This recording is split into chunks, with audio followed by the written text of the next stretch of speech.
Salut, je m'appelle Cécile, je travaille pour Hired. Hired, c'est quoi? C'est comme Draghi, c'est une marketplace. C'est une marketplace qui est faite pour les développeurs qui sont en charge de job. C'est pour les boîtes tech qui sont en charge des développeurs. Hired, c'est présent dans 18 dans le monde. C'est à San Francisco, New York, Londres, Paris, Singapour, Sydney. Hired, c'est l'équipe des deux côtés. Ça sélectionne les meilleurs développeurs, ça sélectionne les meilleures boîtes tech les plus innovantes. Hired, ça inverse le modèle actuel du recrutement. Hired, ça donne le pouvoir aux développeurs et ça leur permet de contrôler davantage leur recherche de job. Donc moi, en fait, pourquoi je suis là? En fait, j'ai aussi un truc à raconter, comme disait Sylvain tout à l'heure. Donc nous, qu'est-ce qu'on fait? On utilise un petit peu ce qui se passe sur la plateforme à Paris, un petit peu ailleurs dans le monde. Et en fait, on s'est rendu compte qu'on avait pas mal de visibilité sur la demande actuelle qu'on a en France, par exemple, sur les développeurs back-end, etc. Et on s'est dit que ça pourrait être cool de le partager. Et c'est pour ça qu'on est venu ce soir. Donc toutes vos questions sont évidemment les bienvenues. On n'a pas parlé de ça pendant 1000 ans, on a quelques petits slides sympas. Comment on a fait ça? En fait, on a récupéré les 100 dernières personnes, 150 dernières personnes qui ont été placées sur notre plateforme.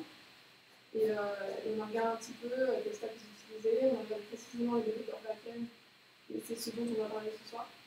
Et l'idée, c'est de vous donner un peu de visibilité sur ce qui se passe aujourd'hui à Paris. Donc, il y a trois petits graphes. Voilà, 2 secondes. Le premier, c'est vraiment sur les technos back-end qui sont les plus demandés à Paris. Donc en fait, on a un petit peu la répartition des 150 derniers placements sur notre plateforme. On a regardé les différents technos en back qu'ils utilisaient. Le deuxième, c'est sur les salaires. Donc on a pas mal qui existent des informations sur le marché actuellement. On est vraiment là pour partager ça en toute transparence et récupérer un peu du feedback à droite à gauche. Je pourrai en parler après si besoin, ça nous fait plaisir. Et le troisième, c'est vraiment, en fait, on a analysé des boîtes à Paris créées entre 2008 et 2016, et on a regardé qu'est-ce qu'elles utilisaient en techno back-end. Et en fait, on a essayé de regarder un petit peu les différentes tendances. On a des données qui peuvent être intéressantes pour vous. Donc là, on a les derniers placements, donc 150 derniers placements sur la plateforme, et on a un petit peu la répartition des technos utilisés. Donc il y a évidemment beaucoup de PHP, beaucoup de Node, évidemment. Et en fait, on a là-dessus un tout petit pourcentage de Ruby, 10%, mais en fait, c'est en très forte croissance. On a de plus en plus de personnes qu'on place qui sont sur Ruby. Et c'était intéressant, je pense, de partager ça avec vous ce soir, sachant que la demande est relativement forte. Mais si vous êtes un développeur Ruby aujourd'hui à Paris, et que vous vous trouvez sur une plateforme comme Hired, en fait, vous allez recevoir en quelques jours une dizaine de demandes d'entretien sur la tête qui sont testées par Ruby. Voilà, donc vous pourrez témoigner. Je serais ravie d'en parler. La demande est très forte. Elle est très clairement à Paris. Elle est aussi sur Node. Le marché français est assez particulier parce qu'on a aussi beaucoup de personnes sur PHP, beaucoup de boîtes qui travaillent encore sur PHP. Voilà. Des questions, des remarques? Comment? Ouais, pour le faire beaucoup moins, c'est vraiment spécifique au marché parisien. Ah, c'est à cause de ça. Ouais.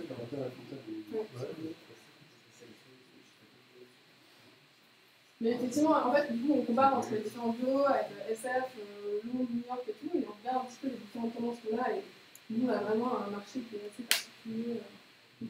À SF, nous, on regarde avec notre 10% de Ruby et tout ça. Mais bon, ouais. Du coup, dans la même lignée, alors pas des chiffres exacts, mais les grandes masses, à l'étranger, je sais pas, par exemple en Angleterre ou aux US, ça serait parti comment? Il y a beaucoup plus de nodes. Donc des très grosses répartitions. PHP, ça représente à peu près entre 10 et 15% de max.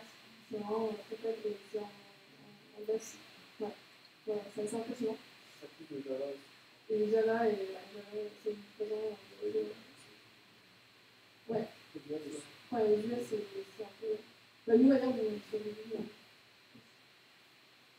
C'est quoi le pourcentage de US de faudrait que je check avec le bureau de San Francisco, mais je pense qu'il doit être autour de. Dis-moi si je me trompe, mais je pense qu'il doit être entre 30 et 40%.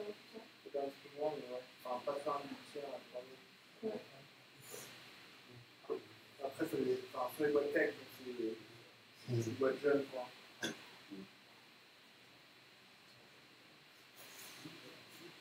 Voilà, encore une fois, c'est vraiment l'idée, c'est de montrer ça un peu en transparence. Donc, on a fait la même chose avec les salaires. Et on a regardé pour les profils développeurs back-end, c'était quoi les salaires en fonction des années d'expérience. Donc, un jeune diplômé qui se lance sur lui, il trouve un jeune à quel salaire aujourd'hui à Paris. Et qu'est-ce qui se passe quand on devient un petit peu plus expérimenté sur les différentes techniques back, etc.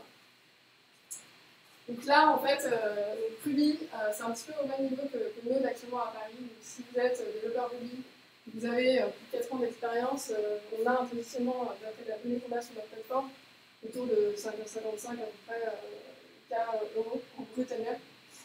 Et en fait, Node est légèrement en dessous. Et voilà. Donc ça donne un petit peu une idée du marché. Ça justifie en fait la demande très forte. Donc dans le but qu'on a entre 10 et 15 demandes d'entretien sur la plateforme en tant que développeur Ruby. Un développeur Ruby, il reste quelque chose sur la plateforme, pas plus, parce qu'en fait, dans un certain moment, il va se retrouver avec tellement de demandes d'entretien qu'il va pas pouvoir, il aura plus trop de choix et il ne trouvera pas forcément un job qui lui correspond. Voilà, donc ça vous donne un petit peu une idée. Je ne sais pas si vous êtes aligné avec ça, est-ce que ça vous parle, est-ce que c'est à peu près le positionnement que vous avez vu. Nous, on est vraiment là pour partager, enfin, si ça vraiment 100% gratuitement, ça nous fait plaisir, on essaie de faire ça assez régulièrement. Ouais. En ce moment, on a beaucoup de bootcamps. Moi, je n'ai pas d'argent, on va faire des bootcamps de la place qui sortent pas mal de développeurs de vie vraiment juniors, quoi, qui ont fait 9 semaines à 6 mois de vie. C'est parfois tout à fait décent, hein, mais et du coup, je voulais savoir les difficultés des juniors tout court et les difficultés des juniors Ruby en particulier, et encore mieux, les difficultés où est-ce que c'est facile à trouver, est-ce que les deux commencent à faire des négociations, combien d'offres ils ont, quand on sort et qu'on est Ruby junior de bootcamp. Ouais, alors je pense que je fais Alors, référence peut-être que vous n'en avez pas beaucoup. Alors, entre autres, mais il y en a d'autres qui sont encore. Mais après, déjà s'ils ne passent pas par vous, vous n'avez pas la data, donc il n'y a pas de souci. Mais voilà, vers quoi allez-vous, dans quelle boîte ils sortent, quelles boîtes comprennent ce que c'est que l'embauche un junior et les former. Oui, alors déjà, c'est effectivement, il y a pas mal de gens qui développent, qui aident les profils à se développer dans des sessions de batch assez rapides, de 6 semaines. Nous, on voit pas mal ça, et comme je disais tout à l'heure, après, sur ailleurs, on essaie d'être relativement sélectif. On a en fait des entreprises sur la plateforme qui sont plus indépendantes, qui essaient de donner et qui, en fait, recherchent un certain niveau d'expérience et de qualité dans leur profil. Donc, on fait un petit peu attention à ça, parce que dans ces bootcamps, il y a un petit peu de tout. Il y a des profils excellents, bien évidemment. Il y a des personnes qui se lancent, qui ne connaissent rien au code, et qui du coup se lancent et qui font un batch de 6-9 semaines. C'est peut-être un petit peu tôt pour aller utiliser une plateforme comme React. Et effectivement, en termes de background, ça peut parfois être un petit peu trop junior pour retourner. Nous, on va préférer Non, ouais, enfin, pour revenir sur ce que j'ai dit, ce que je voyais il y a 1 ou 2 ans, c'est que pour les startups, enfin les startups parisiennes, c'était leur niveau était un peu juste. Enfin, en général, pour la majorité d'entre eux, leur niveau dans certains du bootcamp était encore un peu trop juste pour être pris en CDI.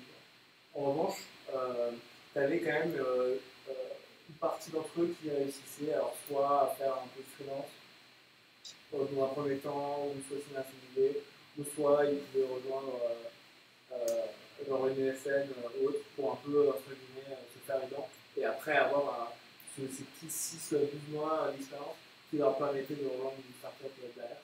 Donc pour la majorité d'entre eux, effectivement, je pense que le gap était un peu, enfin, en tout cas à ce moment-là, difficile pour être atteint tout de suite à la sortie du bootcamp.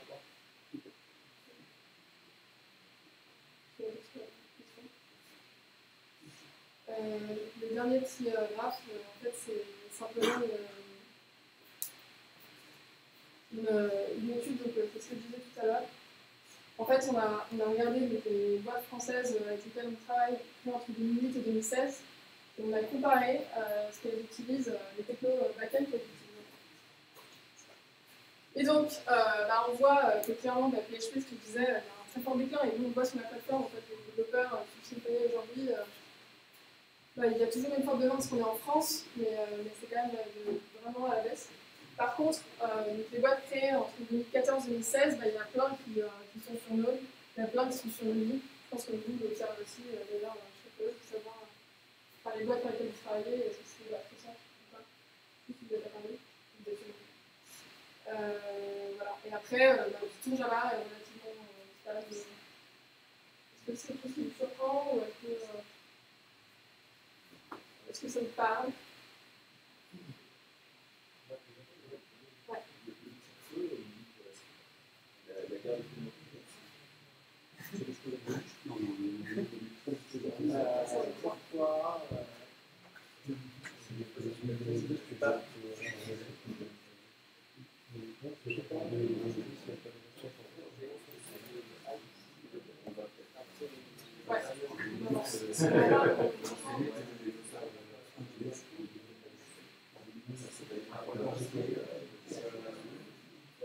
C'est quoi, c'est pour troller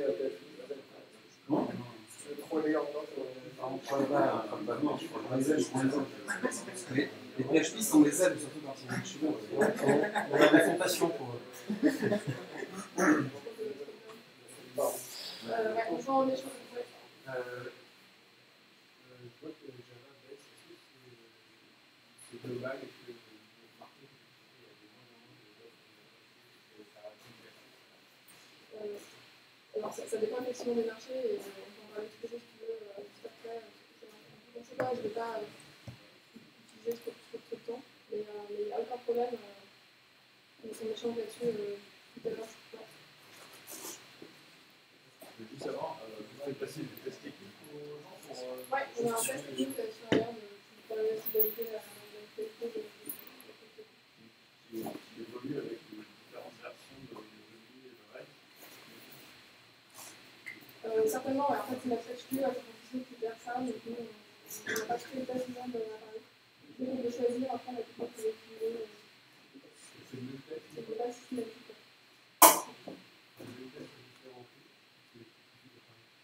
C'est le même. D'ailleurs, on a déjà des feedbacks là-dessus. Je suis désolée, j'avance un peu. Mais honnêtement, je suis là très sur la vidéo. Je n'ai pas l'impression que ça me fait plaisir et tout ça. Voilà. Du coup, si un jour vous êtes à la recherche du job, on ne chasse pas, on n'est pas du tout des chasseurs. Je pense qu'on est là pour aider. Et si un jour vous avez envie d'avoir un petit peu de choix dans votre recherche de boulot, c'est pour ça qu'on existe et on sera ravis